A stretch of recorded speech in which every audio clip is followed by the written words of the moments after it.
সবাই আমাকে ঠিকঠাক মতো শুনতে পারতেছো কিনা, দেখতে পারতেছো কিনা, অল ক্লিয়ার কিনা, সবকিছু শোনা গেলে, দেখা গেলে এবং বোঝা গেলে আমাকে একটু কাইন্ডলি জানিয়ে দিবা। আজকে কিন্তু আমরা খুবই খুবই খুবই একটা স্পেশাল ক্লাসে চলে এসেছি, যেখানে তোমাদের ষান্মাসিক পরীক্ষা বলো অথবা অর্ধবার্ষিকী বলো অথবা প্রি টেস্ট বলো বা টেস্ট বলো, যার স্কুলে যেই নাম দিয়ে পরীক্ষা হোক না কেন, পরীক্ষা তো একটা আছে, রাইট?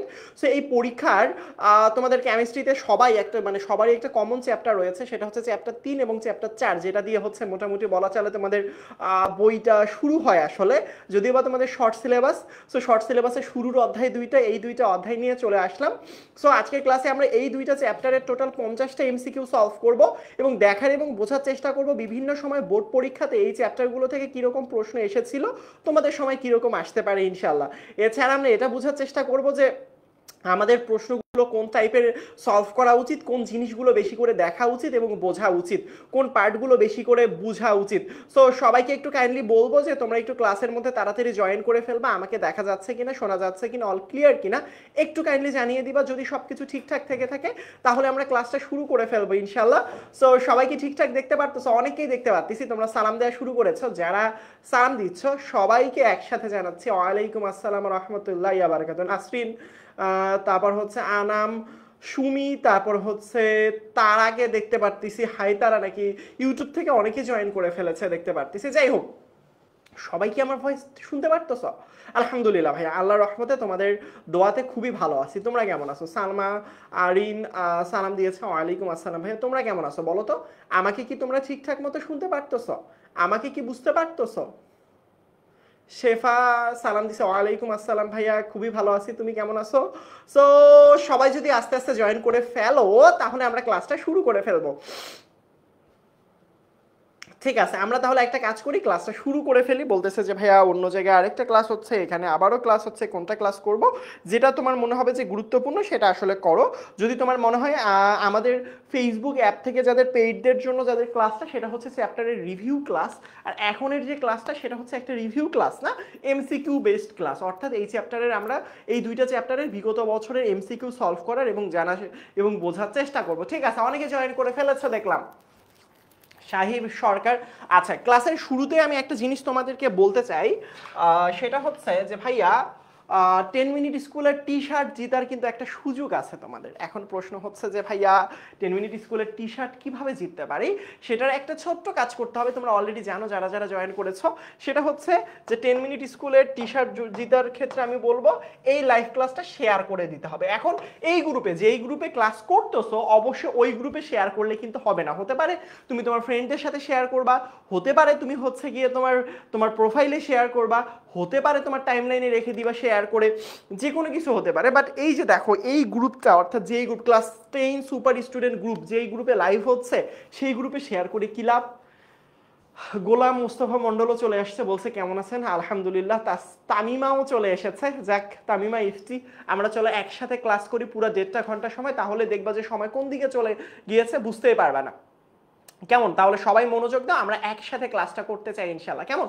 সো চলো তাহলে যারা যারা টি শার্ট জিততে চাও, যে ভাইয়া আমি টি শার্টটা পেতে চাই, তাহলে একজনকে, বুঝছো, প্রত্যেক ক্লাস থেকে একজন উইনারকে হচ্ছে গিয়ে আমরা এই টি শার্টটা দিব প্রত্যেকটা ক্লাস থেকে। তাহলে আজকের ক্লাসের যে সব থেকে অ্যাটেন্টিভ থাকবে, যে সবগুলো প্রশ্নের উত্তর দিবে, এমসিকিউ যখন আমি প্রশ্নগুলো দিব তখন সবগুলো প্রশ্নের উত্তর করার এবং বোঝার চেষ্টা করবে, উত্তর দিবে, অ্যাক্টিভ থাকবে।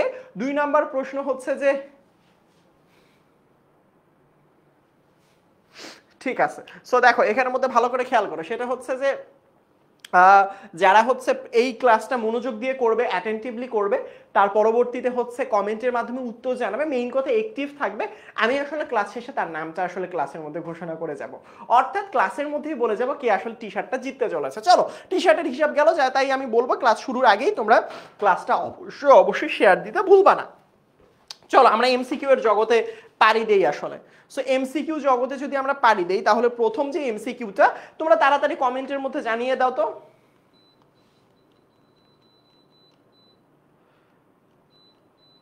তোমরা তাড়াতাড়ি একটু কমেন্টে জানো। প্রথম প্রশ্ন দেখো, প্রথম প্রশ্ন এসেছিল চট্টগ্রাম বোর্ড 2020 সালে এসেছিল।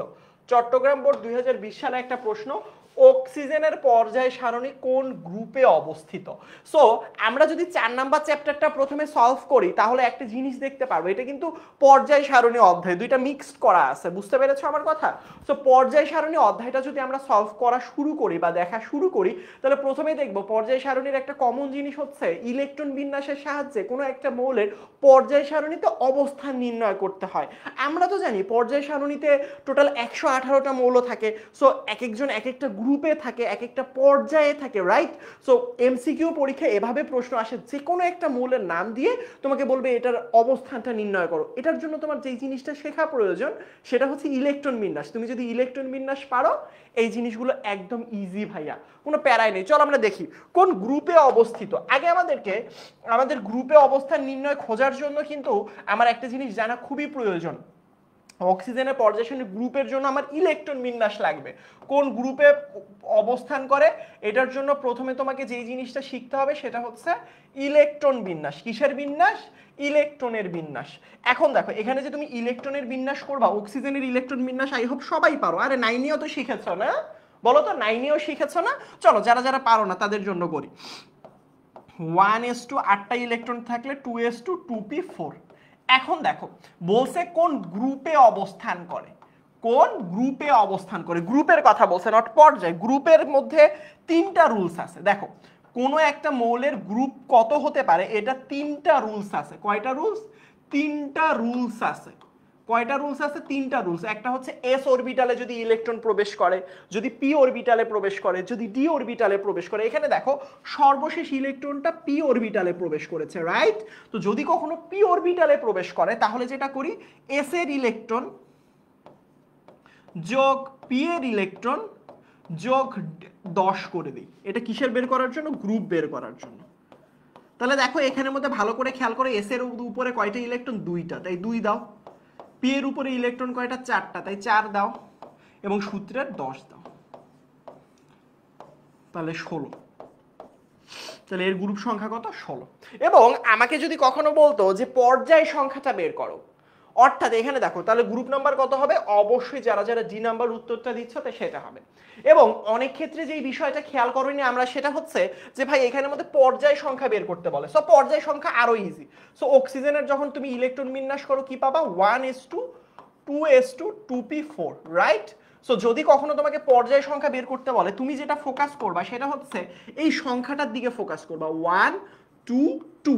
এখানের মধ্যে ম্যাক্সিমাম সংখ্যা দেখবা। এই যে সামনের যে সংখ্যাগুলো আছে 1 2 2, এই 2টা কি ম্যাক্সিমাম সংখ্যা না? 1 আর 2 এর মধ্যে তো 2 ম্যাক্সিমাম। 3p 3d আসলে 3টা ম্যাক্সিমাম হইতো। এই যে ম্যাক্সিমাম যে সংখ্যাটা সেটাই হচ্ছে তার পর্যায় সংখ্যা। কি সংখ্যা? তার পর্যায় সংখ্যা। তাহলে এর পর্যায় সংখ্যা কত হবে? আমার একটু ঠান্ডা লেগে গেছে আসলে। আলহামদুলিল্লাহ, গরম ঠান্ডা লেগে গেছে। যাই হোক, সবাই বুঝতে পারছো? Very good. একের ডি। আলহামদুলিল্লাহ, মনে হচ্ছে এসিটা একটু অফ করতে হবে।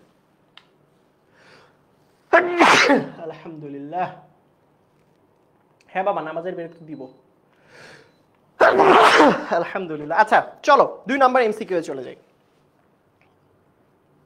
নিচের কোন মৌলের আয়নীকরণ শক্তি বেশি? কি বলছে? আয়নীকরণ শক্তি কি বেশি? উত্তর হচ্ছে আয়নীকরণ শক্তি বেশি। আয়নীকরণ শক্তি মানে কি? আয়নীকরণ শক্তি মানে কোন একটা পরমাণু, চিন্তা করো এটা একটা পরমাণু, সর্ববহিষ্ঠ শক্তি স্তর। ধরো এটা একটা পরমাণু সর্ববহিষ্ঠ শক্তি স্তর, এখান থেকে আমি ইলেকট্রন বের করব। পরমাণু সর্বশেষ শক্তি স্তর থেকে ইলেকট্রন বের করব। পরমাণু সর্বশেষ শক্তি স্তর থেকে ইলেকট্রন বের করতে যে শক্তিটা লাগে সেটাই হচ্ছে আয়নীকরণ শক্তি। তাহলে আয়নীকরণ শক্তি কার বেশি কার কম? কার আসলে সর্ববহিষ্ঠ শক্তি স্তর থেকে ইলেকট্রন বের করতে বেশি শক্তি লাগে, কার কম শক্তি লাগে? এটা কিভাবে বের করব? দেখো সব সময় মনে রাখবে, আমরা তো পর্যায় সারণী চিনি, রাইট? পর্যায় সারণীতে হয় হিসাব করি উপর থেকে নিচ অথবা বাম থেকে ডান। সবসময় মনে রাখবো আমরা যদি কখনো বাম পাশ থেকে ডান পাশে যেতে থাকি তাহলে আয়নীকরণ শক্তি আস্তে আস্তে বাড়ে, আর উপর থেকে যদি নিচের দিকে যাই তাহলে কমে। এখন মৌলের অবস্থানগুলো একটু দেখি, কি কি দিচ্ছে, পটাশিয়াম, তারপর সোডিয়াম।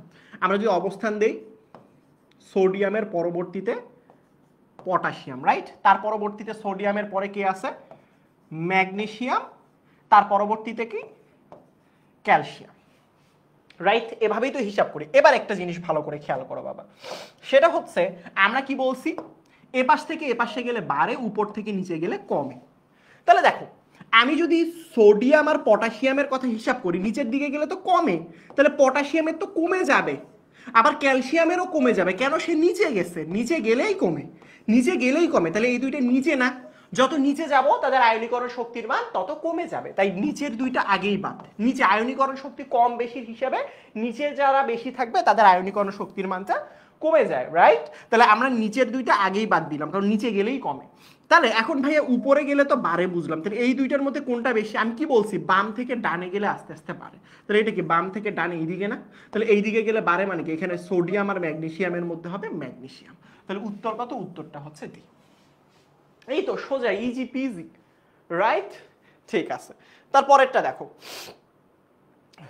যে ডাব্লিউ ডোবেরাইনের ত্রয়ী মৌল। ত্রয়ী মানে কি, ত্রয়ী মানে হচ্ছে তিনটা মৌল।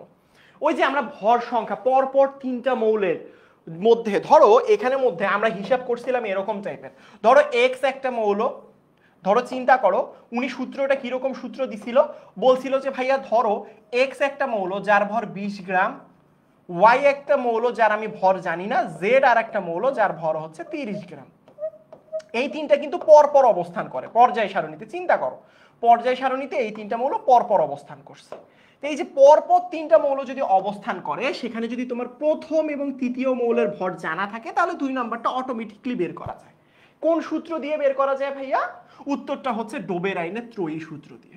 তাহলে এখানের মধ্যে কি হবে বলো তো ভাইয়া, এখানের মধ্যে দেখো 20 যোগ 30 ডিভাইডেড বাই 2 করব। অর্থাৎ কি, প্রথমটা ফার্স্টের মৌলটা, এই যে ফার্স্টের মৌলটা এবং লাস্টের মৌলটা, এই দুইটা মৌল যোগ করব, ভর দুইটা যোগ করব, করার পর দুইটা মৌলের যেহেতু ভর যোগ করতেছি 2 দিয়ে ভাগ করব, ভাগ করার পরবর্তীতে মাঝের মৌলটার ভর পাওয়া যায়। তাহলে এখানে কত, 30 20 50, 2 দিয়ে ভাগ করলে 25। এটা হচ্ছে ডোবেরাইনের সূত্র, যে ভাইয়া পরপর তিনটা মৌল থাকলে যদি প্রথম মৌল এবং তৃতীয় মৌলের ভর দুইটার যোগের অর্ধেক করি তাহলে হচ্ছে মাঝখানের মৌলটা পাওয়া যায়, রাইট। এবার দেখো এখানের মধ্যে ডোবেরাইনের ত্রয়ী মৌল কোনটা আসলে, প্রথমেই চিন্তা করো এখানের মধ্যে, এখানে আছে লিথিয়াম, লিথিয়ামের ভর কত, লিথিয়ামের ভর হচ্ছে 7 গ্রাম, রাইট। পটাশিয়াম, পটাশিয়ামের কত, 39। এবার দেখো তো ভালো করে খেয়াল করো তো, এখানের মধ্যে ভালো করে খেয়াল করো তো ভাইয়া, যদি এই দুইটা যোগ করো পরপর কত আছে দেখো, প্রথমে আছে লিথিয়াম, লিথিয়ামের কত, লিথিয়ামের 7, তারপরে সোডিয়াম, সোডিয়াম তো আমি জানি না, আমি বের করব, তারপরে পটাশিয়াম। তাহলে এখন পটাশিয়ামের কত জানি, 39 জানি। আমি কি বলছি, যদি পরপর তিনটা মৌল হিসাব করা হয় পর্যায় সারণীর, প্রথম এবং তৃতীয় মৌলের ভর দুইটা যোগ করব। তাহলে প্রথম মৌল ভর কত, 7, তৃতীয় মৌলের ভর কত, 39, এই দুইটা যোগ করলাম, যোগ করার পর অর্ধেক করবো, এই যে অর্ধেক করলাম, তাহলে কত আসবে এখানের মধ্যে 23। তাহলে পটাশ সোডিয়ামের ভর কত, 23, মিলে না, হ্যাঁ মিলে যায়। সোডিয়ামের আসল ভর 23, এটা তো সবাই কম বেশি জানো। অর্থাৎ এখানে উত্তর হবে এইটা, মনে রাখতে হবে, প্রথমটাই মিলে গেছে। ডি নাম্বারটা না, ডি নাম্বারটা না, এখানে এই যে তোমাদেরকে একটু রসগোল্লা খাওয়ানোর জন্য বলছি, ডোবেরাইনের বলছিল তার ত্রয়ী মৌলের মধ্যে এটা আছে, ক্লোরিন, ব্রোমিন এবং আয়োডিন। দেখো বইয়ের মধ্যে এই তিনটা মৌলের নাম লেখা আছে, একটু খুলে দেখো। এখন অনেকেই এই দুইটা দেখে দেখো কি কি আছে, ক্লোরিন আছে, ব্রোমিন আছে, আয়োডিন আছে। এখানে ব্রোমিন পাইছি, আয়োডিন পাইছি, বাট ফ্লোরিন তো দেয়া নাই। দেখো এখানের মধ্যে ক্লোরিন আছে, অনেকে রসগোল্লা দেখে চোখ দিয়ে, বুঝতে পারছো আমার কথা? যে ব্যাপারটা হয় আসলে সেটা হচ্ছে এখানে ক্লোরিন আছে, বইয়ের মধ্যে লেখা ক্লোরিন, ব্রোমিন, আয়োডিন। অপশনের মধ্যে দেখো বইয়ে লেখা ক্লোরিন, ব্রোমিন, আয়োডিন, বাট অপশনের মধ্যে তো ফ্লোরিন দেয়া বাবা, অপশনের মধ্যে তো ফ্লোরিন দেয়া, তাহলে তো এটা অপশন হবেই না। মুখস্থ করে পড়লে কিন্তু বিপদ, একটু চোখ কান খোলা রেখে প্রশ্ন সলভ করতে হবে। এটা কিন্তু দেখো সিলেট বোর্ড 2020 সালে আসা একটা প্রশ্ন। সো চোখ কান একটু খোলা রেখে পড়তে হবে। বুঝতে পারছো আমার কথা? Very good. তারপরে দেখো নিচের কোন মৌলের ইলেকট্রন আসক্তি সব থেকে বেশি? সব সময় মনে রাখবে ইলেকট্রন আসক্তি মানে ইলেকট্রনের প্রতি ফিলিংস, ইলেকট্রনের প্রতি ভালোবাসা কাদের বেশি সবসময় মনে রাখবে। ইলেকট্রন আসক্তি কাদের বেশি হয় জানো? সবসময় মনে রাখবে অধাতুর বেশি হয়। অধাতু, অধাতু সবসময় ইলেকট্রন গ্রহণ করতে চায়, অধাতুর বেশি হয় আর ধাতুর কম হয়। অধাতুর কি হয়? ইলেকট্রন আসক্তি সবসময় বেশি হয় আর ধাতুদের কম হয়, ধাতুর কম হয়। তার মানে এখান থেকে একটা জিনিস বুঝতে হবে কেন ভাইয়া বেশি কেন কম হয়। এর অন্যতম কারণ হচ্ছে ভাইয়া অধাতু তো ইলেকট্রন গ্রহণ করতে চায়, অধাতু ইলেকট্রন গ্রহণ করতে চায় না। সো যে গ্রহণ করতে চায় তার তো ইলেকট্রনের প্রতি আসক্তি থাকবে। আর ধাতু কি করতে চায়? ইলেকট্রন ত্যাগ করে দিতে চায়, বাদ দিয়ে দিতে চায়। বাদ দিলে ধরো তোমার কাছে অনেক টাকা, তো তুমি ইলেকট্রন টাকা দান করে দিচ্ছ, আচ্ছা অনেক টাকা আছে দান করে দেই, প্যারা নাই প্যারা নাই। আর তো তোমার টাকার প্রতি কোনো আকর্ষণ আছে নাই, তো যার কারণে তুমি দান করতেছো। আর একজন কি টাকার অনেক অভাব, টাকার অনেক দরকার, তাহলে সে কি করবে? টাকা গ্রহণ করতে চাবে না। এই যে অনেক দরকার, এই যে অধাতুর ইলেকট্রন দরকার, ইলেকট্রন কি? ইলেকট্রন দরকার, যার কারণে আসলে অধাতুর বেশি, অধাতুর ইলেকট্রন আসক্তি বেশি। এখন এখানে খুঁজো অধাতু কোনটা, বুঝো এখানে ভালো করে খেয়াল করো। এখানের মধ্যে যদি তুমি অপশনগুলো দেখো, অ্যালুমিনিয়াম ধাতু, আমের মানে ধাতুর নামের শেষে কিন্তু আম থাকে, মানে ম্যাক্সিমাম গুলো, সবগুলো আবার না, ম্যাক্সিমাম গুলো যদি তুমি ধাতুর নাম খুঁজো তাহলে নামের শেষে আম দেখতে পারবা।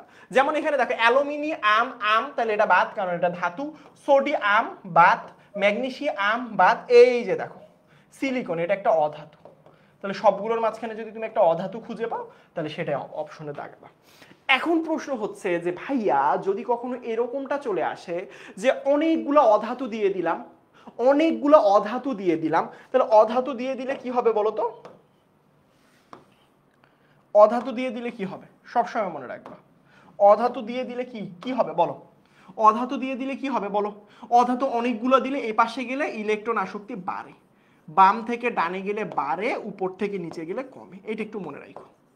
জাস্ট একটা ব্যতিক্রম আছে, সেটা হচ্ছে একটু ব্যতিক্রম, এটা পরীক্ষায় তোমাদের বইয়ে দেয়া নাই। ব্যতিক্রম ইলেকট্রন আসক্তি আছে, সেটা একটু মনে রাখবা। উপর থেকে নিচে গেলে তো কমে, রাইট?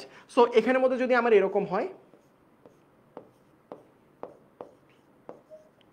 ব্রোমিন আয়োডিন, এখানে একটু মনে রাখবা এখানে একটু ব্যতিক্রম হয়।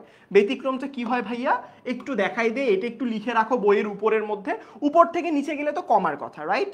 তাহলে ফ্লোরিন, তারপর ক্লোরিন, তারপর ব্রোমিন, তারপর আয়োডিন, এটাই তো হবার কথা, কারণ উপর থেকে নিচে গেলে কমে। তাহলে উপর থেকে যত বেশি নিচে যাব কমবে, তাহলে উপরে গেলে বাড়ে, নিচে গেলে কমে, এটা হওয়ার কথা ছিল। বাট এখানে ইলেকট্রন ঘনত্বের কারণে ক্লোরিনের অনেক ইলেকট্রন ঘনত্ব তুলনামূলকভাবে কম থাকে, কার তুলনায়? ফ্লোরিনের তুলনায়। ইলেকট্রন ঘনত্বর ব্যাপার স্যাপার আমরা পরে বুঝবো ইন্টারমিডিয়েটে উঠে। তো এইটার একটু ক্রমটা একটু মনে রাখবো, এটা একটু ব্যতিক্রম হয়, জাস্ট এইটুকু মনে রাখবা।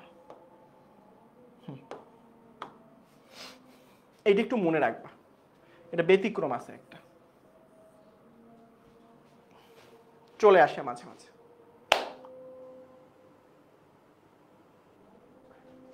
সিলিকন অধাতু বাবা।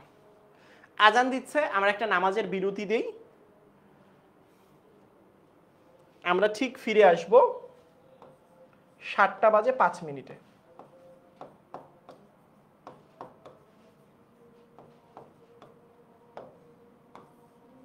সো সবাই নামাজ পড়ে চলে আসো, ইনশাআল্লাহ আমরা অনেক সুন্দর সুন্দর এমসিকিউ সলভ করব। ঠিক আছে বাচ্চা কাচ্চারা, আল্লাহ হাফেজ।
হ্যালো এভরিওয়ান, আসসালামু আলাইকুম। কি অবস্থা সবাই? আমার ভয়েস কি ঠিকঠাক মতো শুনতে পারতেছো কিনা, দেখতে পারতেছো কিনা একটু কাইন্ডলি জানিয়ে দাও তো। জি ভাইয়া সবকিছু শোনা যায়, দেখা যায়? একটু কাইন্ডলি বলো যে ভাইয়া সবকিছু কি ঠিকঠাক মতো শোনা যাচ্ছে, দেখা যাচ্ছে এবং বোঝা যাচ্ছে? তাহলে আমরা ক্লাসের বাকি পার্টটুকু শুরু করবো ইনশাআল্লাহ। সো সবাইকে আমাকে ঠিকঠাক মতো শুনতে পারতেছো, দেখতে পারতেছো, বুঝতে পারতেছো? সো সবকিছু যদি ঠিকঠাক মতো শুনতে পারো, দেখতে পারো এবং বুঝতে পারো তাহলে একটু জানিয়ে দাও ভাইয়া।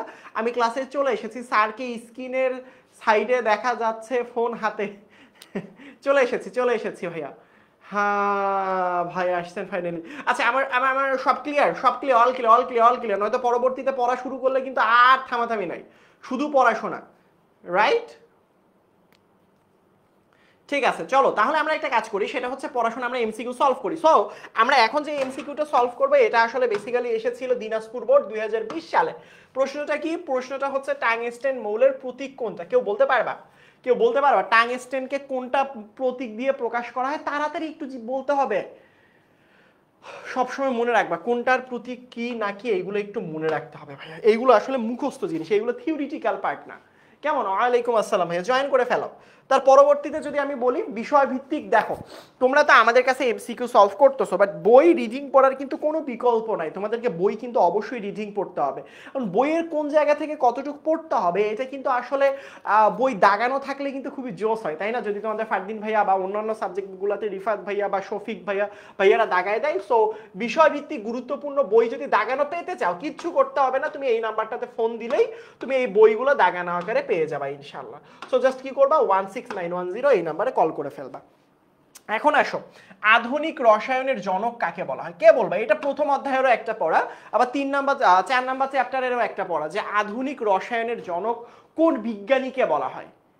কে বলতে পারবা আধুনিক রসায়নের জনক? সবাই জানো। ওয়ালাইকুম আসসালাম রিমি। আচ্ছা একটু তাড়াতাড়ি জয়েন করে ফেলো। আধুনিক রসায়নের জনক কাকে বলা হয়? Antoine von Lavoisier. এটাও দিনাজপুর বোর্ড 2020 সালে আসা প্রশ্ন। এগুলো থিওরিটিক্যাল পার্ট, আমরা থিওরি পার্টে বেশি একটা সময় ক্ষেপণ করব না। ল্যাভয়েসিয়ের ছকে কতগুলো মৌল ছিল? এই যে মুখস্থ তোমাদের যে বোর্ড বইটা রয়েছে, পর্যায় সারণীর প্রথম পেজের মধ্যে অ্যান্টনি ভন ল্যাভয়েসিয়ে নিয়ে লেখা, মেন্ডেলিফ নিয়ে লেখা, তার নিউল্যান্ড নিয়ে লেখা, মোসলেকে নিয়ে লেখা, টোটাল 5জন বিজ্ঞানীকে দিয়ে লেখা আছে কোন বিজ্ঞানী কতগুলো মৌল আবিষ্কার করেছে, কি আবিষ্কার করেছে, ধাতুকে আবিষ্কার করেছে, অধাতুকে আবিষ্কার করেছে। এই জিনিসগুলো একটু মুখস্থ রাখবা। এগুলো থিওরিটিক্যালে কখনোই আসেনি, আসবেও না, বাট এমসিকিউতে আসবে। ল্যাভয়েসিয়ে কতগুলো মৌল নিয়ে ছক তৈরি করছিল? উত্তর হচ্ছে 33টা মৌল নিয়ে, তাই না? এগুলো মুখস্থ জিনিস। কোন মৌলের পারমাণবিক ব্যাসার্ধ কম? আমরা মনে রাখবো সবসময়, যদি একটা পর্যায় সারণী আমরা কল্পনা করি, এটা ধরো এই পাশ থেকে এই পাশ, আবার এটা ধরো উপর থেকে নিচে, আমরা একটা পর্যায় সারণী চিন্তা করি। রাইট? আমরা একটা পর্যায় সারণী চিন্তা করি। সবসময় মনে রাখবা আমরা যদি কখনো বাম থেকে ডানে যেতে থাকি তাহলে পারমাণবিক ব্যাসার্ধ কমতে থাকে। এর ডিটেলস ক্লাসে আমরা কিন্তু পড়েছি। উপর থেকে নিচের দিকে গেলে পারমাণবিক ব্যাসার্ধ আসলে বাড়ে। রাইট? এখন দেখো আমরা এই কয়েকটা পরমাণু লিখি, আসলে দেয়া আছে ক্লোরিন, তারপর ম্যাগনেসিয়াম, অ্যালুমিনিয়াম। দেখি লিখি। প্রথমে আমরা লিখতে হবে ম্যাগনেসিয়াম, তারপরে এই সাইডে গিয়ে থাকে হচ্ছে অ্যালুমিনিয়াম, তারপরে হচ্ছে গিয়ে ধরো সিলিকন, তারপরে থাকে হচ্ছে ক্লোরিন। তার মানে আমরা কি বলছি? আমরা সারা জীবন বলে এসেছি যে ভাইয়া তুমি যদি আসলে জীবন দশায় কখনো এই পাশ থেকে এই পাশে যাও তাহলে আসলে আকার ধীরে ধীরে কমে। তাহলে তুমি যদি এই পাশ থেকে এই পাশে আসো তাহলে বাড়বে। তাহলে সব থেকে কম কোনটার বলো তো? আমি কি বলছি? যত বেশি এই দিকে যাবে আকার তত বেশি কমবে। তো সব থেকে ওই দিকের মৌল কোনটা?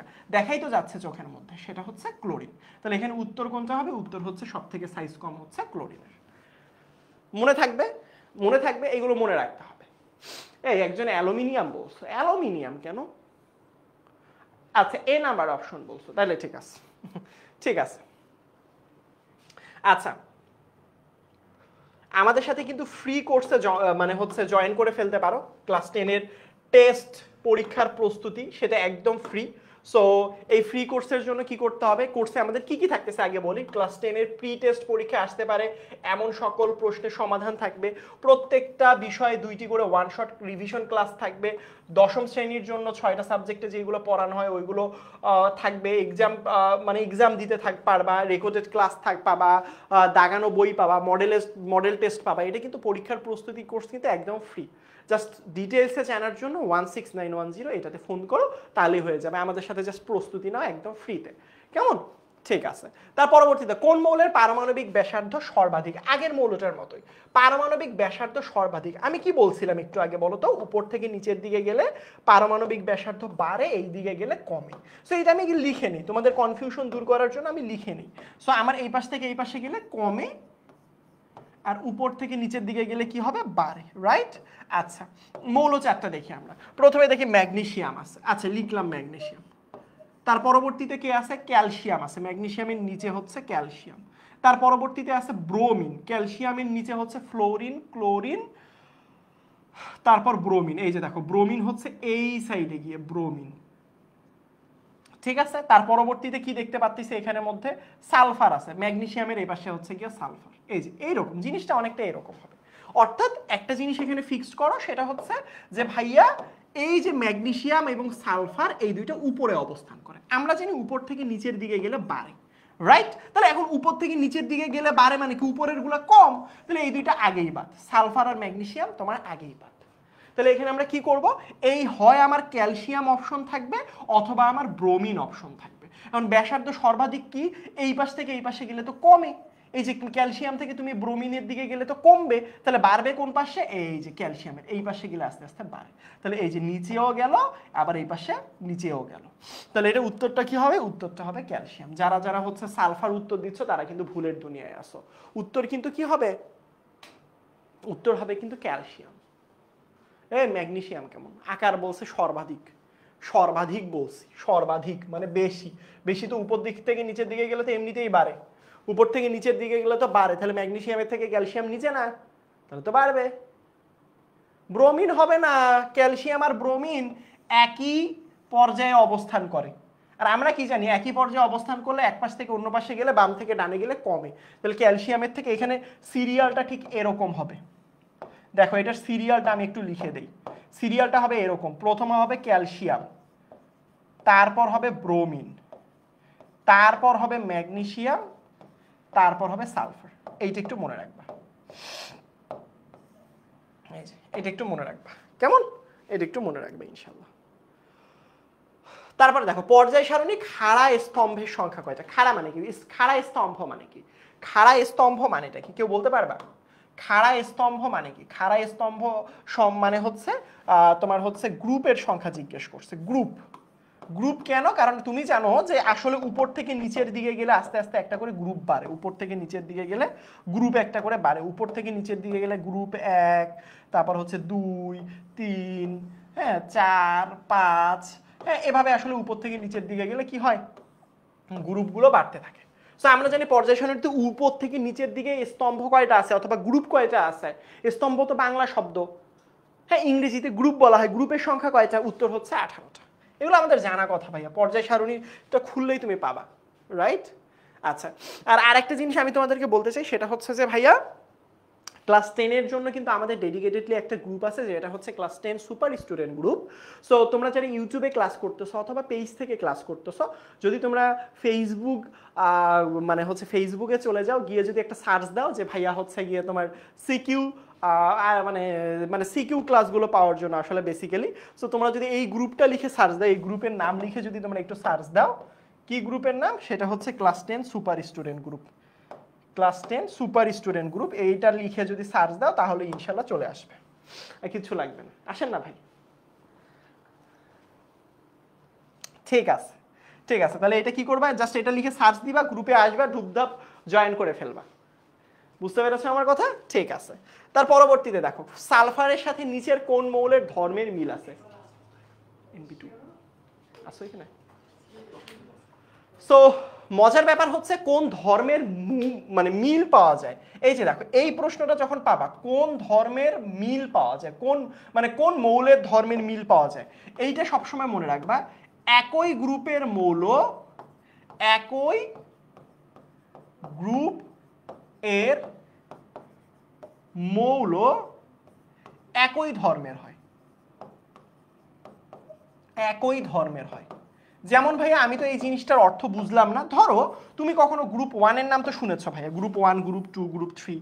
সো গ্রুপ 1-এ যদি তুমি চলে যাও, ধরো হচ্ছে তুমি এখানে গ্রুপ 1, গ্রুপ কত? গ্রুপ হচ্ছে 1।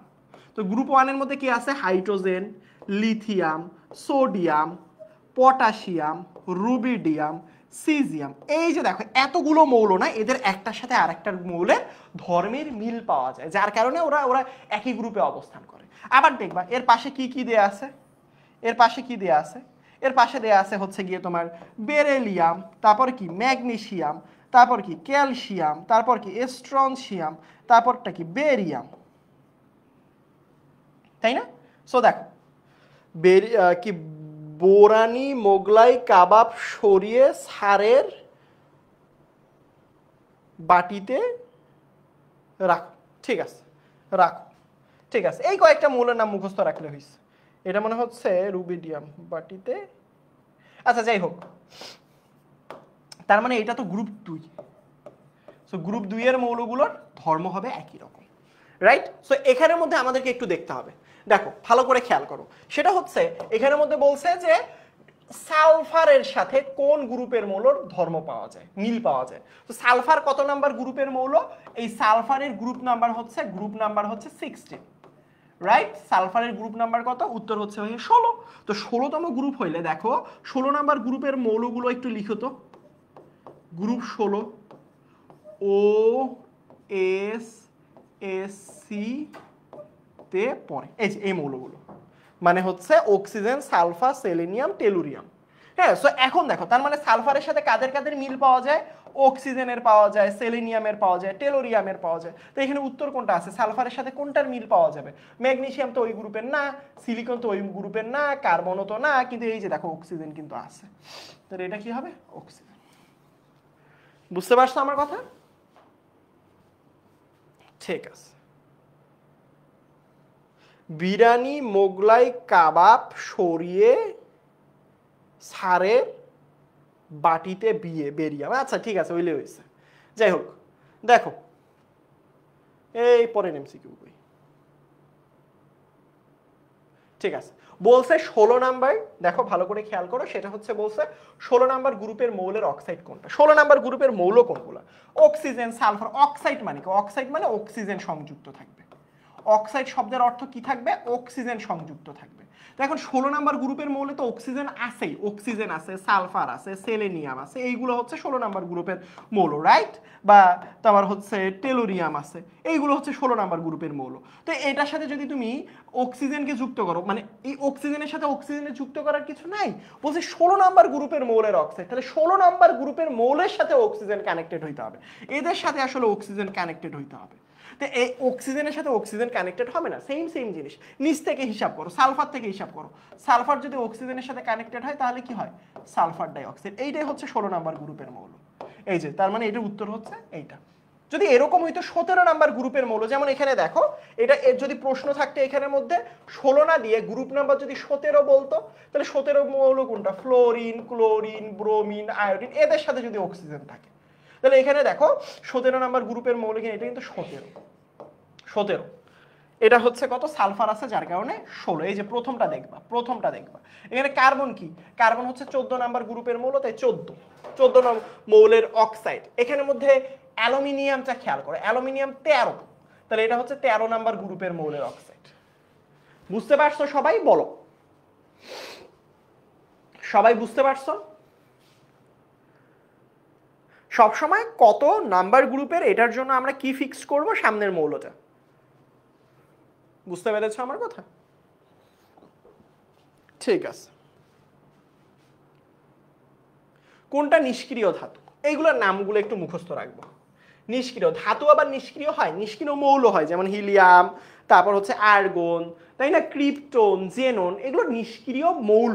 বাট নিষ্ক্রিয় ধাতুর ক্ষেত্রে মনে রাখবা প্লাটিনাম অথবা গোল্ড, গোল্ডও কিন্তু অভিজাত ধাতু বলা হয়, বাট প্লাটিনাম অনেক বেশি নিষ্ক্রিয়। এগুলো মুখস্থ রাখবা নামগুলো। তার পরবর্তীতে দেখো কোনটার পারমাণবিক ব্যাসার্ধ বেশি, এটা একটু বের করবা। এটা তোমাদের হোমওয়ার্ক, এটা অলরেডি আমি শিখিয়ে দিয়েছি। এটা আমি একটা টাইপের শুধু একটা করাবো।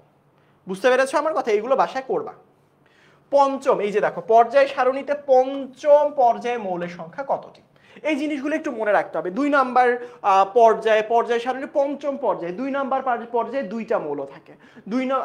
1 নাম্বার পর্যায়ে 2টা মৌল থাকে। যদি আমি লিখে দেই 1 নাম্বার পর্যায়, এরকম এগুলো মুখস্থ রাখতে হবে, বইয়ে সব লেখা আছে, সব লেখা আছে সব। আসতে পারে 2 নাম্বার পর্যায়ে কতগুলো থাকে, 3 নাম্বার পর্যায়ে, 4 নাম্বার পর্যায়ে, 5 নাম্বার পর্যায়ে, 6 নাম্বার পর্যায়ে, 7 নাম্বার পর্যায়ে, এরকম প্রশ্ন আসতেই পারে।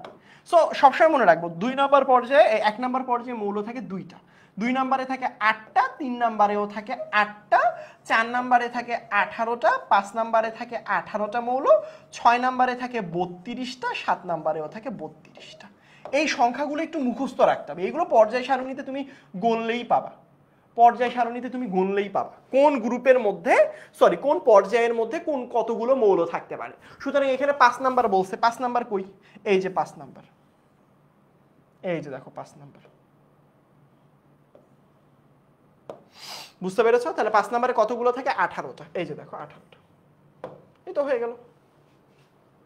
তারপরে দেখো ম্যাগনেসিয়ামের পারমাণবিক ভর কত, এটা আল্লাহর দুনিয়ার সব থেকে সোজা প্রশ্ন, এটা আমি বলে দিলে পাপ হবে, বুঝছো?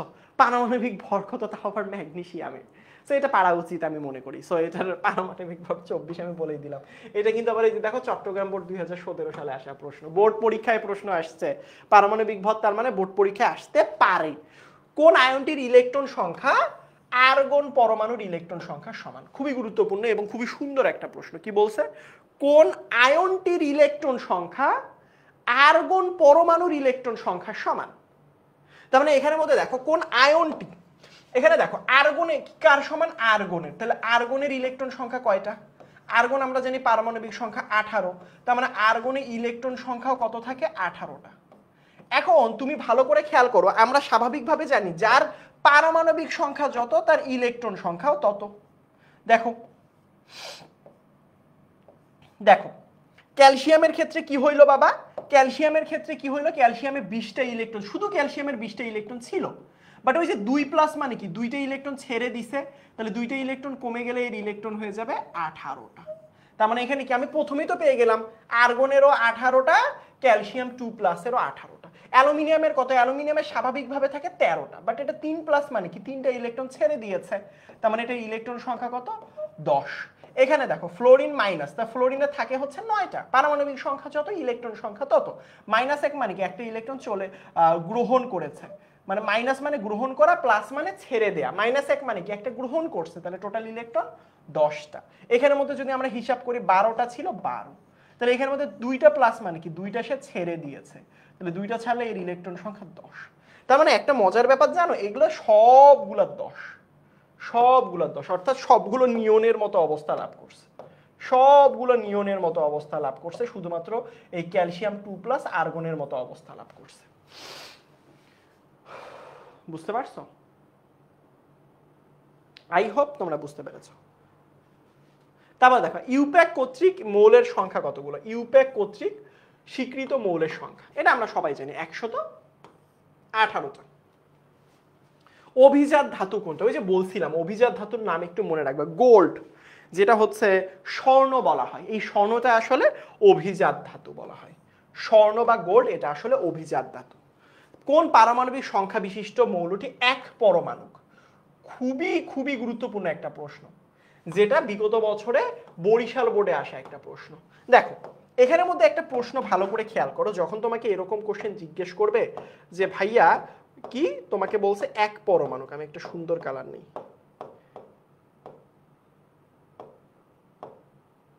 ঠিক আছে, এক পরমাণুক কারা জানো? যারা নিষ্ক্রিয় গ্যাস, নিষ্ক্রিয় গ্যাস যারা, তারা স্বাভাবিকভাবে এক পরমাণুক হয়, মানে একটা পরমাণু সিঙ্গেল অবস্থায় থাকে। এক মানে কি একটা, পরমাণুক মানে পরমাণু একক অবস্থায় থাকে, যেই পরমাণুটা কখনো রাসায়নিক বিক্রিয়া করতে আগ্রহী হয় না। যেমন ভাইয়া যেমন হচ্ছে গিয়ে হিলিয়াম নিষ্ক্রিয় গ্যাস, তারপরে নিয়ন, তারপরে আর্গন, তার পরবর্তীতে ক্রিপ্টন, তার পরবর্তীতে হচ্ছে ক্রিপ্টনে কি কে আর আছে, আচ্ছা ওই যাই হোক, জেনন, হ্যাঁ ক্রিপ্টনে মনে হয় কে আর আছে, ক্রিপ্টনটা ভুলে গেছে, যাই হোক মানে এই যে মৌলগুলো যেগুলো আছে সেই মৌলগুলো নিষ্ক্রিয় গ্যাসের মৌলগুলো।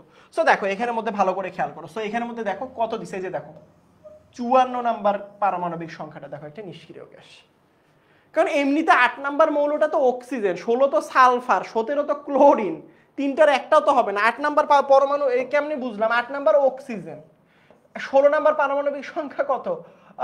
সালফার, 17 কত? ক্লোরিন। তাহলে এটা অবশ্যই একটা নিষ্ক্রিয় গ্যাস হবে। কারণ ধরো তুমি জানো না 54 নাম্বার মৌলটা কোনটা, তুমি জানো না, এতগুলো তুমি পড়ো নাই, ধরো তুমি জানো না, বাট তুমি তো এইটুক বের করতে পারলা যে এই তিনটা আসলে কি, এই তিনটা হচ্ছে গিয়ে অক্সিজেন, সালফার, ক্লোরিন। এগুলো তো কখনো নিষ্ক্রিয় গ্যাস হিসেবে আমরা পরিচিতি লাভ করতে পারি না বা দিতে পারি না। বুঝতে পেরেছো আমার কথা? Very good. কোনটি অবস্থান্তর মৌল? মনে রাখবা, এটা বইয়ের মধ্যে এটার সংজ্ঞাতে একটু ভুল করে দেয়া রয়েছে। অবস্থান্তর মৌল মানে কি? যদি আমরা ইলেকট্রন বিন্যাস করে D1 অরবিটালে ইলেকট্রন সংখ্যা D1 থেকে D9 দেখি, অর্থাৎ আমরা যদি এরকম দেখি যে গ্রুপ সংখ্যা, গ্রুপ নাম্বার 3 না 4 থেকে গ্রুপ নাম্বার 11 পর্যন্ত এই মৌলগুলোকে বলা হয় অবস্থান্তর মৌল। আর 3 থেকে 12 পর্যন্ত মৌলগুলো বলা হয় ডি ব্লক মৌল। 4 থেকে 11 এর বইয়ের মধ্যে ভুল সংজ্ঞা দেয়া আছে। কারণ আমার ইলেকট্রন বিন্যাস করলে যদি ইলেকট্রন বিন্যাসটা আসে D1 থেকে আয়ন অবস্থায়, অবশ্যই আয়ন অবস্থায়, আয়ন অবস্থায় হতে হবে। এইগুলো ইন্টারমিডিয়েটে আরো ক্লিয়ারলি শিখবা। সো স্ক্যান্ডিয়াম 3+ এর ইলেকট্রন বিন্যাস করলে হয় D0। সো যেখানে ইলেকট্রন বিন্যাস এর পারমাণবিক সংখ্যা 21, তো এটা তো আসলে অবস্থান্তর মৌল না, কারণ এটা D0। আমি কি বলছি? শর্ত হচ্ছে D1 থেকে D9 হয়ে হইতে হবে, অর্থাৎ D এর উপরে একটা ইলেকট্রন থেকে 9টা ইলেকট্রন থাকতে হবে। সো স্ক্যান্ডিয়াম 3+ এর ইলেকট্রন বিন্যাস করলে দেখা যায় D0 থাকে। সো এখানে D1 থেকে D9 পর্যন্ত থাকে না। সো যার কারণে এটা আসলে 21 নাম্বার মৌল বলো, অথবা এটা তো গ্রুপ কত? গ্রুপ 3। গ্রুপ 3 এর মৌল হয়েও তো হইল না। বইয়ের মধ্যে নিয়ে এটা একটা কনফিউশন আছে। সো এর মধ্যে তুমি আসলে কনফিউশন ছাড়া যদি বলে, এখানে আসলে নিকেল এইগুলোর মধ্যে যদি খুঁজো গ্রুপ 4 থেকে গ্রুপ 11 পর্যন্ত। মেন্ডেলিফের প্রবর্তিত পর্যায়ে মৌলের সংখ্যা কত ছিল? দেখো বাবা, একটা জিনিস মনে রাখবা, সেটা হচ্ছে মেন্ডেলিফ 2 ধাপে করছে। একটা হচ্ছে আবিষ্কৃত, একটা হচ্ছে অনাবিষ্কৃত। মেন্ডেলিফ যেটা করছে সেটা একটু মনে রাখবে। সেটা কি করছে ভাইয়া? মেন্ডেলিফ যেটা করছে সেটা হচ্ছে সেই পর্যন্ত আবিষ্কৃত হচ্ছে গিয়ে তোমার এবং অনাবিষ্কৃত টোটাল 64টা মৌল নিয়ে হচ্ছে। টোটালের কথা বলে 64টা দিবা। টোটাল মানে কোনো কিছুই বলে না আবিষ্কৃত নাকি অনাবিষ্কৃত। যেমন শুধুমাত্র যদি বলতো আবিষ্কৃত তাহলে 63টা, যদি আবিষ্কৃত অনাবিষ্কৃত কিছু না বলে তাহলে 64টা, কারণ 4টা সম্পর্কে ভবিষ্যৎবাণী করছিল। এই জায়গায় অনেকে প্রশ্নের উত্তরটা ভুল করে যে ভাইয়া কেউ কেউ আসলে দেয় 63, কেউ কেউ দেয় 67। বাট একটা জিনিস মনে রাখবা ভাইয়া, সেটা হচ্ছে যদি প্রশ্নের মধ্যে মেনশন করে না দেয় আবিষ্কৃত নাকি অনাবিষ্কৃত, এরকম যদি কোনো কথা মেনশন করে না দেয় তাহলে তুমি 67 দিবা। আর যদি তোমাকে বলে আবিষ্কৃত, শুধুমাত্র বলে দেয় স্পেসিফিক ভাবে আবিষ্কৃত, যদি স্পেসিফিক ভাবে বলে দেয় তাহলে বুঝবা যে হ্যাঁ ঠিক আছে, আমি তাহলে 63টা দিব। এইটা একটু সচেতন থাকতে হবে। তারপরেরটা দেখো, আয়রন 2+ এর ইলেকট্রন বিন্যাস আসলে কোনটি? দেখো, এই ইলেকট্রন বিন্যাসের ক্ষেত্রে আমি সবাইকে বলি, সবসময় বলি একটা জিনিস মাথায় রাখবা, আয়রন 2+ দিক, 3+ দিক, 1000+ দিক আমার তাকানোর কোনো দিকে দরকার নেই। আমি শুধু আয়রনের ইলেকট্রন বিন্যাসটা করব। আয়রন কত জানি আমরা? 26। পরীক্ষার হলে এই কাজ করব, আয়রন 2+ এর কখনো ইলেকট্রন বিন্যাস করব না। সো এখানে কি করব? আয়রনের ইলেকট্রন বিন্যাস করলে কি পাওয়া যায়? 1s2, 2s2, 2p6, 3s2, 3p6, 3d6, 4s2। বুঝতে পারছো আমার কথা? এইটা। সো দেখো ভালো করে খেয়াল করো, এটা হচ্ছে আমরা সবসময় মনে রাখবো ইলেকট্রন বের হওয়ার ক্ষেত্রে ইলেকট্রন আগে সর্বশেষ কক্ষপথ থেকে বের হয়, আগে সর্বশেষ কক্ষপথ থেকে বের হয়। সর্বশেষ কক্ষপথ এখানে কোনটা? 4 নাম্বার শক্তি স্তর। তাহলে এখান থেকে 2টা ইলেকট্রন বের হয়ে যাবে, অর্থাৎ 4s0 হয়ে যাবে। বুঝো? তাহলে আমার টোটাল হচ্ছে কয়টা ইলেকট্রন বের করতে হবে? 2টাই তো বের করতে হবে। যদি 3টা বের করতে বলতো তাহলে আমি এখান থেকে 2টা, এখান থেকে একটা বের করতাম। তখন ধরো 3টা বের করতে বলছে আয়রন 3+, তাহলে 3টা বের করতে হবে ইলেকট্রন। তখন আমি এখান থেকে 2টা বের করছি, এত নাই, তাহলে তার আগেরটা থেকে বের করতাম, 3d5 করে দিতাম। বাট এবার কি বলছে তোমাকে? কি আয়রন 3+ বলছে না, 2+, মানে 2টা বের করতে হবে। তো 2টা তো বের করে দিলামই ভাইয়া। তাহলে এখানে 3d6 দেন, কারণ আমি এখান থেকে আসলে দুইটা ইলেকট্রন বের করে দিছি, এখান থেকে দুইটা ইলেকট্রন কি আউট করে দিছি, কিক মেরে বের করে দিছি।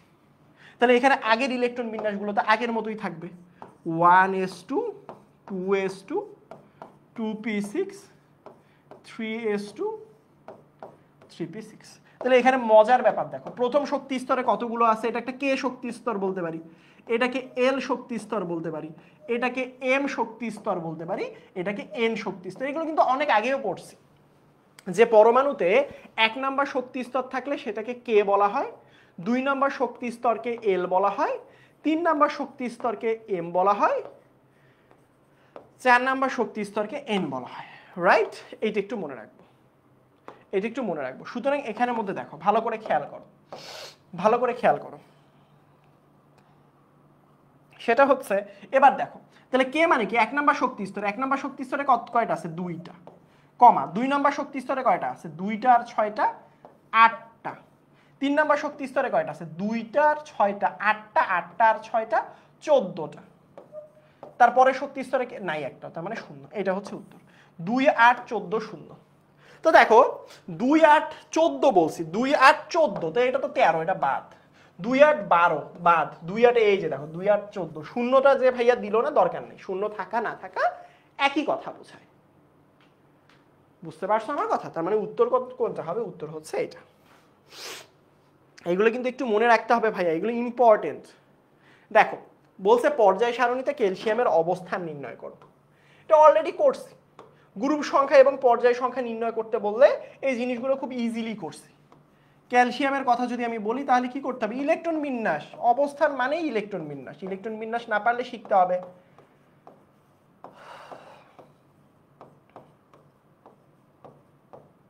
এরকম, রাইট? তার মানে আমরা কি করি বলতো, সর্বশেষ ইলেকট্রনটা এখানে কি 4s এ গেছে না, তাহলে s অরবিটালে যদি প্রবেশ করে আমরা কি শিখছি, s এর উপরের যে ইলেকট্রন সংখ্যা এটাই হচ্ছে তার গ্রুপ সংখ্যা, s অরবিটালে প্রবেশ করলে।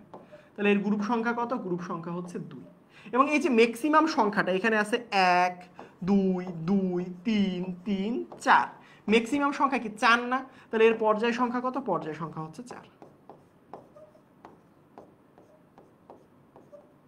এই তো হয়ে গেল, তাহলে গ্রুপ 2 পর্যায় হচ্ছে 4। উত্তর কত হবে, সেই নাম্বারটা। অ্যালুমিনিয়াম 3+ এ ইলেকট্রন সংখ্যা, খুবই মজার প্রশ্ন, অ্যালুমিনিয়াম 3+ আয়নে ইলেকট্রন সংখ্যা কত? তাহলে অ্যালুমিনিয়াম, আমি কি বলছি, শুধু অ্যালুমিনিয়ামেরটা হিসাব করো, অ্যালুমিনিয়ামের পারমাণবিক সংখ্যা কত, 13 না, তাহলে এর ইলেকট্রন সংখ্যা কত হবে, উত্তর ভাইয়া 13। তো অ্যালুমিনিয়াম 3+ মানে কি, অ্যালুমিনিয়াম 3+ মানে হচ্ছে সে 3টে ইলেকট্রন বের করে দিছে, 3+ মানে কি 3টে ইলেকট্রন বের করছে না, যার কারণে এটা 3টা নামগুলো মনে রাখবা, জি স্যার আসেন সাবধানে টুলে বসেন, অর্থাৎ দেখো জি স্যার আসেন সাবধানে টুলে বসেন, এটা আমি আমার স্টুডেন্টদেরকে অনেকবার পড়িয়েছি।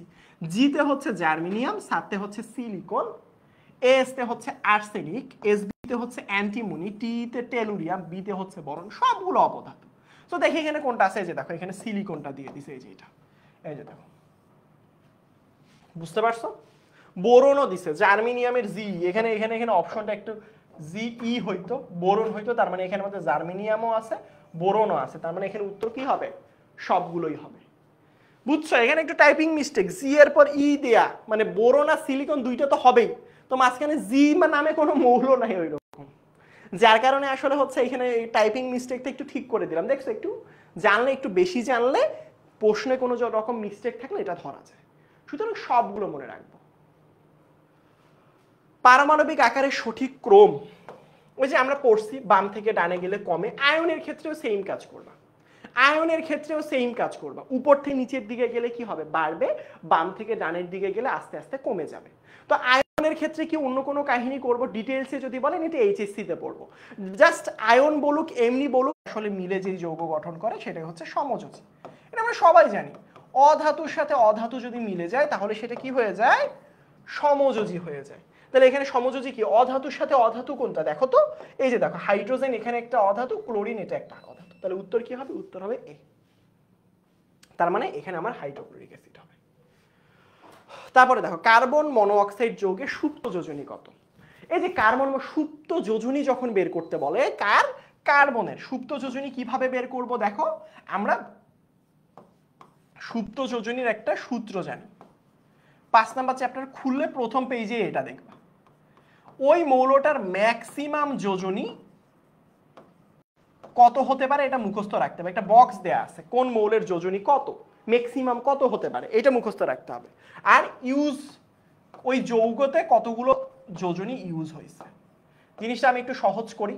যেমন এখানে কার্বনের যোজনীর কথা বলছে না, কার্বনের ম্যাক্স যোজনী হচ্ছে, কার্বনের যোজনী হতে পারে 2 এবং 4, এই দুইটা।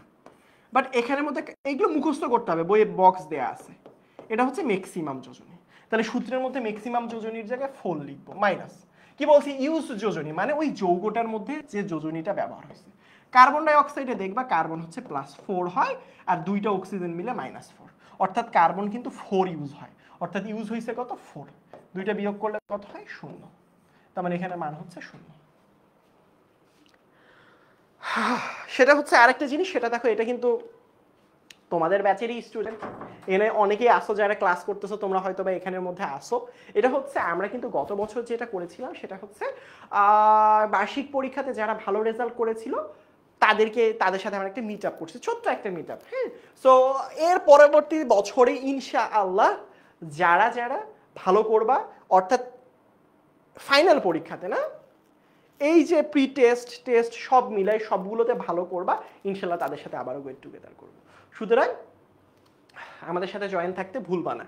কেমন? পানিতে অদ্রবণীয়, এইগুলোর নাম একটু মুখস্থ রাখতে হবে, কোনটা পানিতে দ্রবণীয়, হ্যাঁ, পোলার যৌগ, অপোলার যৌগ, এইগুলোর নাম একটু মনে রাখবো। কোনটা বিদ্যুৎ অপরিবাহী, বিদ্যুৎ অপরিবাহীর ক্ষেত্রে মনে রাখবা যে এইগুলো জিনিস শুকনা টাইপের হয়, শুকনা লবণ, হ্যাঁ, শুকনা কাঠ, শুকনা জাতীয় জিনিস সবসময় হচ্ছে গিয়ে মানে হচ্ছে অপরিবাহী। যেমন কঠিন, কঠিন মানে হচ্ছে শুকনা টাইপের, শক্ত টাইপের। ক্যালসিয়াম ক্লোরাইড দ্রবণগুলো না, লোহার টুকরা বিদ্যুৎ পরিবহন করে। এটা ইথানল, ইথানলও বিদ্যুৎ পরিবহন করে। এগুলো বই লেখা আছে। সোডিয়াম ক্লোরাইড যদি বলতো কঠিন তাহলে এটা উত্তর হইতো। এটা দ্রবণ বলছে, পানি জাতীয়, পানির মধ্য দিয়ে তো কারেন্ট প্রবাহিত হবেই। কোন অণুতে মুক্তজোড় ইলেকট্রন সংখ্যা বেশি? এই মুক্তজোড় ইলেকট্রন সংখ্যার জন্য তোমাকে কি করতে হবে? ইলেকট্রন বিন্যাস করতে হবে। তো নাইট্রোজেনের ইলেকট্রন বিন্যাস যদি তুমি করো তাহলে দেখবা এরকম 1s2 2s2 2px2, আশা করি এই পর্যন্ত ইলেকট্রন বিন্যাস পাওয়া। 2px2 না, এটা হচ্ছে 2px1 2py1 2pz1, এইভাবেই করতে হবে। অক্সিজেনের ক্ষেত্রে কি করব? অক্সিজেনের ক্ষেত্রে এইভাবে ইলেকট্রন বিন্যাস করব, 1s2 2s2 2px2 2py1 2pz1। দেখো ক্লোরিনের ক্ষেত্রে যদি আমরা করি 1s2 2s2 2p6 3px2 y2 3pz1। আর লাস্টেরটা কি? হাইড্রোজেন না? এটা একটু মুছে দিলেই হবে। হাইড্রোজেনের ক্ষেত্রে 1s1। এখন দেখো মুক্তজোড় ইলেকট্রন কিভাবে বের করব? মুক্তজোড় ইলেকট্রন বের করার জন্য আগে এইভাবে ভেঙে ভেঙে ইলেকট্রন বিন্যাস করতে হবে। ভালো করে বুঝে নাও, কিন্তু সর্বশেষ শক্তি স্তরটা কাউন্ট করবা। এখানে ভাইয়া সর্বশেষ শক্তি স্তর হচ্ছে এইটা, নাইট্রোজেনের এইটা, এই অক্সিজেনের সর্বশেষ শক্তি স্তর এইটা, এবং ক্লোরিনের সর্বশেষ শক্তি স্তর হচ্ছে এইটা। এবার দেখো সর্বশেষ শক্তি স্তর, এটা সর্বশেষ শক্তি স্তর এইটা। কি বলছে? বলছে এখানের মধ্যে প্রশ্নে মুক্ত জোড় মানে জোড়া অবস্থায় আছে কোথায়। এখানে দেখো, এখানে নাইট্রোজেনের মুক্তজোড় ইলেকট্রন সংখ্যা একটা, কারণ এখানে 2, একটা খালি আছে। এখানের মধ্যে মুক্তজোড় ইলেকট্রন সংখ্যা একটা। দেখো কেন? কারণ এগুলো সব বিজোড় সর্ববহিষ্ঠ শক্তি স্তরে। অক্সিজেনের দেখো একটা দুইটা, যার কারণে এর মুক্তজোড় ইলেকট্রন সংখ্যা হচ্ছে 2টা। এখানে তো এগুলো বিজোড়া সর্বশেষ শক্তি স্তরে, এর দেখো একটা দুইটা তিনটা, অর্থাৎ ক্লোরিনের হচ্ছে সর্ববহিষ্ঠ শক্তি স্তরে 3টা। হাইড্রোজেনের তো নাই, এটা হচ্ছে 0টা। তুমি বলো এখানে সব থেকে বেশি কোনটা হবে? ক্লোরিন হবে না? যারা বলতেছো হাইড্রোজেন তারা কিন্তু ভুল বলতেছো, তার মানে এখানে উত্তর হচ্ছে অবশ্যই ক্লোরিন। কারণ ক্লোরিনের কয়টা থাকে? ক্লোরিনের থাকে 3টা। আমি কিন্তু ডিটেলসে দেখাই দিলাম। এর হচ্ছে 2টা, এর হচ্ছে একটা, আর এটা হচ্ছে নাই। বুঝছো? বুঝছো বাবারা? বুঝছো? বুঝতে হবে। পারতে গেলে বুঝতে হবে ইনশাআল্লাহ। তার কোনটা যৌগমূলক, এইগুলো যৌগমূলকের নামগুলো বই থেকে মুখস্থ করে ফেলবা। সমযোজী অণু গঠন করে, এটা আসলে অপশনে ভুল করছে, এটা হচ্ছে সমযোজী অণু গঠন করে, এটা উত্তরটা হবে নাইট্রোজেন। এটা উত্তর অপশনে ভুল করছে। সোডিয়াম তো ধাতু, করে না। নিয়ন তো নিষ্ক্রিয় গ্যাস, করে না। নিয়ন তো ধাতু, করে না। নাইট্রোজেন হচ্ছে অধাতু। সমযোজী অণু গঠন করে অধাতুর। হাইড্রোজেন সালফাইডে সালফারে সুপ্ত যোজনী, ওই যে আগেরটার মতো করে বের করে ফেলবা। কিছু কিছু জিনিস বাসায় নিজে থেকেও ট্রাই করতে হবে। বুঝতে পেরেছো আমার কথা? পরিবর্তনশীল জারণ মান, ওই যে পর্যায় সারণ, তোমার হচ্ছে 5 নাম্বার চ্যাপ্টারটা খুললে এখানের মধ্যে দেখবা পরিবর্তনশীল জারণ মান কিছু কিছু মৌল প্রদর্শন হয়। কার্বনে দেখবা 2, 4 দেয়া আছে, বুঝতে পারছো? নাইট্রোজেনের দেয়া আছে হচ্ছে 3, 5, এগুলো সব পরিবর্তনশীল। সালফারের ক্ষেত্রে দেয়া আছে 2, 4, 6 দেয়া আছে। সো এইগুলো মানগুলো একটু মুখস্থ করতে হবে বাবাজিরা। হ্যাঁ, এরা কিন্তু সব পরিবর্তনশীল জারণ মান দেখাচ্ছে। সো এখানের মধ্যে দেখো এছাড়াও আরো আছে, যেমন এখানের মধ্যে দেখো অপশনের মধ্যে দেখো আয়রনও কিন্তু করে, আয়রন কিন্তু হয়, ওখানে অনেকগুলো নাম দেয়া আছে। আয়রন কত হয়? 2 হইতে পারে, 3 হইতে পারে। লেড হইতে পারে 1 হতে পারে, 2 হতে পারে। তারপরে হচ্ছে গিয়ে টিন হচ্ছে 2 হতে পারে, 4 হতে পারে। সো এইখানের মধ্যে অপশনগুলো দেখলে দেখা যায় এইটা হবে। সো এখানে ফসফরাসও লিখি নেই, ফসফরাসও 3, 5 হতে পারে। এইগুলো আমি হুদাই লিখে দিচ্ছি, এগুলো সব বইয়ে লেখা আছে। যারা এরকম দেখবে একাধিক জারণ মান প্রদর্শন করে, এদের নামগুলো একটু মুখস্থ করে ফেলবা। বুঝতে পেরেছো আমার কথা? সিকিউ ক্লাস যদি তোমরা হচ্ছে চাও, আমরা তো এমসিকিউ সলভ করতেছি রাইট, বাট সিকিউটাও যদি চাও তাহলে যে কাজটা করতে হবে অবশ্যই গ্রুপের মধ্যে জয়েন করে ফেলবা। কোন গ্রুপ? ফেসবুকে যাবা, ক্লাস 10 সুপার স্টুডেন্ট গ্রুপ, এখানে কিন্তু আমরা সবাই আছি। হ্যাঁ, ক্লাস 10 সুপার স্টুডেন্ট গ্রুপ, এটাতে লিখে যদি তুমি সার্চ দাও ফেসবুকে গিয়ে ইনশাল্লাহ পেয়ে যাবা। তারপর কোন যৌগটা পানিতে দ্রবণীয়? এই যে দেখো এই যৌগগুলোর নামগুলো একটু মুখস্থ করে ফেলবে। এটা পটাশিয়াম হাইড্রোক্সাইড হবে। এই যে দেখো নামগুলো বইয়ে দেয়া আছে। হ্যাঁ, এইগুলো তোমরা বাসায় একটু দেখবা। এখন দেখো ত্রিযোজী, এইগুলো পেয়ে যাবে ইনশাল্লাহ। পানিতে দ্রবণীয় কোন পোলার যৌগ? হ্যাঁ, পোলার মানে পানিতে দ্রবণীয়, পানি একটা পোলার যৌগ, এইগুলো তোমরা পারবা ইনশাল্লাহ। সো এখন চলো, আমাদের সাথে যদি তোমরা যুক্ত হও তাহলে কি পাবা বলো তো? এই যে দেখো হাফ ইয়ারলি প্রিপারেশন পাবা, নিতে পারবা। এটা হচ্ছে গিয়ে 11 থেকে 14 জুন, তো অনেকটা গেল। তারপরে সবগুলো বইয়ের সাজেশন পেয়ে যাবা ইনশাল্লাহ আমাদের সাথে যদি কানেক্টেড হও। হ্যাঁ, সবগুলো বইয়ের দাগানো বই পেয়ে যাবা, সাজেশন পিডিএফ আকারে পেয়ে যাবা ইনশাল্লাহ। সুতরাং আরেকটা জিনিস সেটা হচ্ছে যে আমাদের কিন্তু ডাউট সলভিং ক্লাস চলতেছে, রিভিউ ক্লাস চলতেছে। রিভিউ মানে কি? প্রত্যেকটা অধ্যায় এখন আমরা রিভাইজ করাই দিচ্ছি। পড়ানো যে চ্যাপ্টারটা, যেমন এই চ্যাপ্টারটা এতক্ষণ এমসিকিউ পড়াইলাম পর্যায় সারণীর, এই chapter related MCQ, just MCQ পড়ছি। কি পড়াই দিছি?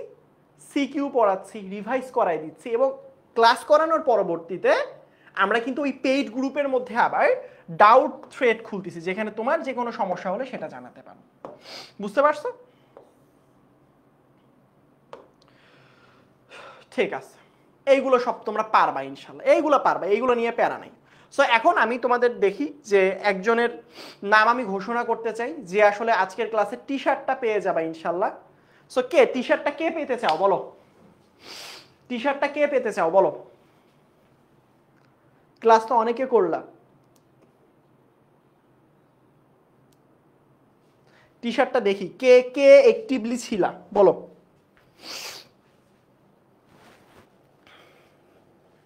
সবার তো শেষ, দেখি টি শার্ট পেতে কে কে আগ্রহী দেখি।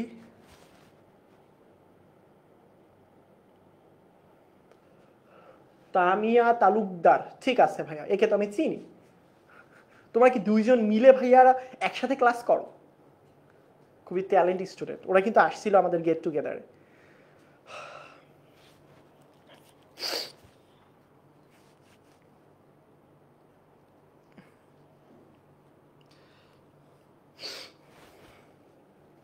ঠিক আছে ভাইয়া।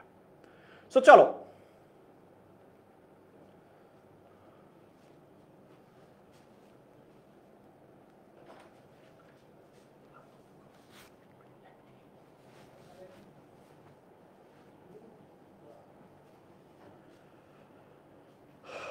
ঠিক আছে।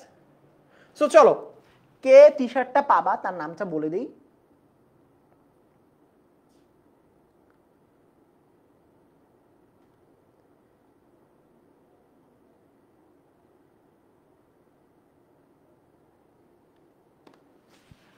সো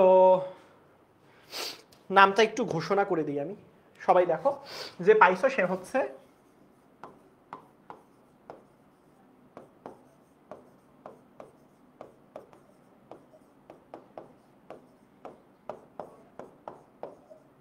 নামটা একটু বড় যদিও বা। ইনশাল্লাহ ভাইয়া তোমার সাথে যোগাযোগ করা হবে, ইনশাল্লাহ তোমার সাথে যোগাযোগ করা হবে, তুমি টি শার্টটা পেয়ে যাচ্ছ ইনশাল্লাহ। সো তোমার সাথে যোগাযোগ করা হবে অফিস থেকে, ইনশাল্লাহ তোমার কুরিয়ারে পৌঁছায় যাবে ইনশাল্লাহ। সো সবাই ভালো থাইকো, ক্লাসটা মনোযোগ দিয়ে কইরো, যেই জায়গাগুলো বুঝোনি আবারও করার চেষ্টা করো, দেখার চেষ্টা করো এবং বুঝার চেষ্টা করো। আশা করি সবাই বুঝতে পারবা ইনশাল্লাহ। সো সবাই ভালো থাইকো, আমার জন্য দোয়া করো, ইনশাল্লাহ তোমাদের সাথে বেঁচে থাকলে আবারও কোনো এক ক্লাসে দেখা হবে। সেই পর্যন্ত সবাই ভালো থাকবা বাচ্চা কাচ্চারা। আল্লাহ হাফেজ, আসসালামু আলাইকুম।